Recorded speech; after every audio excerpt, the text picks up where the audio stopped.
نحمده ونصلي على رسوله الكريم اما بعد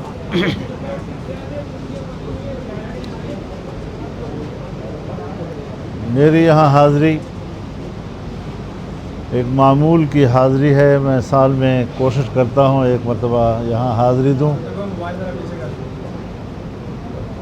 اور یہاں ملک صاحبان کے زیر نگرانی جو درس ہے اور جو دین کے علم کی خدمت کرتے ہیں, تو میں نے بھی اپنے اسباق کا آغاز اسی درس سے کیا تھا. اللہ تعالیٰ ان کے بزرگوں کو اور آج جو موجود ہیں سب کو اللہ تعالیٰ اس ساری خدمات کا اجر عظیم نصیب فرمائے.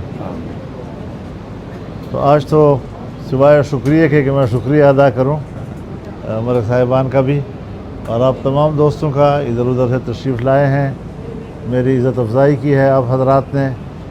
اللہ تعالیٰ آپ کی اس محبت کو قبول فرمائے, اور جس مقصد زندگی کے بارے میں ملک صاحب نے باتیں کی ہیں آج کی مجلس کے لیے اتنی کافی ہیں. اللہ ہم پر اس پر ہمیں عمل کرنے کی توفیق عطا فرمائے.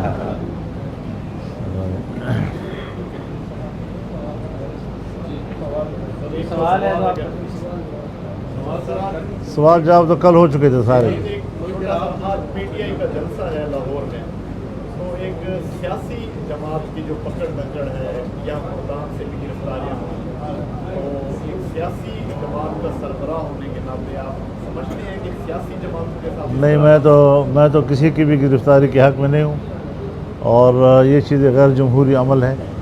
جمہوری ماحول میں اس قسم کے اقدامات اگر عمران خان کی حکومت میں ہوتے تھے تب بھی ہم نے مخالفت کی تھی.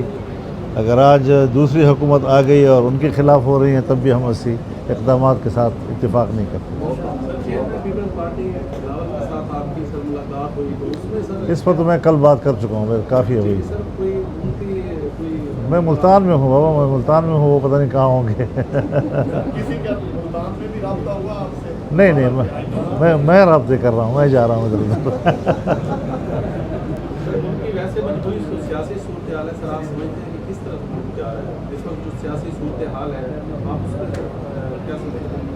دیکھیے, ہر طرف کمزوری ہی کمزوری ہے. سیاسی لحاظ سے کمزوریاں ہیں, اقتصادی لحاظ سے کمزوریاں ہیں, امن و امان کے لحاظ سے کمزوریاں ہیں, اور عام آدمی جہاں بھی ہو کسی بھی سطح پر, لیکن بہرحال ان حالات سے متاثر ہے, اور ابھی اطمینان کا ماحول نہیں پایا جا رہا ملک کے اندر. تو کہیں مہنگائی ہے, کہیں بے روزگاری ہے, کہیں تعلیم کی کمی ہے. ہمارے ہاں تو امن و امان کے مسائل ہیں, اور اس وقت جو آئینی بحران ملک میں پیدا کرنے کی کوشش کی گئی ہے, میں سمجھتا ہوں کہ ہمیں صحیح سن پر صحیح فیصلے کرنے چاہیے تاکہ ملک کو ان بحرانوں سے نکال سکے.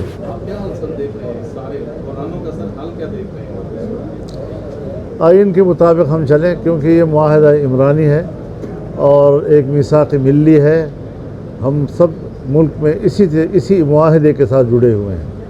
اگر جس کا جو اختیار ہے اس کے اندر رہے گا, پارلیمنٹ اپنے حدود کے اندر کام کرے, فوج اپنے حدود کے اندر کام کرے, عدلیہ اپنے حدود کے اندر کام کرے, بیوروکریسی اپنے حدود کے اندر کام کرے, تو میرے خیال میں ملک ترقی کی طرف جائے گا.